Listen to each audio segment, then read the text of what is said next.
নাবালিগ অবস্থায় যার বাচ্চা মারা যায়, ওই বাচ্চাগুলিকে আল্লাহ পাক রব্বুল আলামিন কিয়ামতের ময়দানে বাপ মার জন্য বহুত বড় সুপারিশকারী বানায়।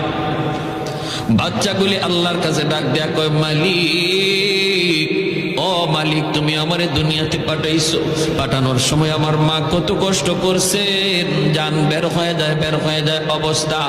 এরপরে আমি দুনিয়াতে আসলাম, এত কষ্ট আমি মাকে দিলাম, কিন্তু মার কোনো খেদমত আমি করতে পারলাম না, আমার মা ঋণ আমি শোধ করতে পারলাম না।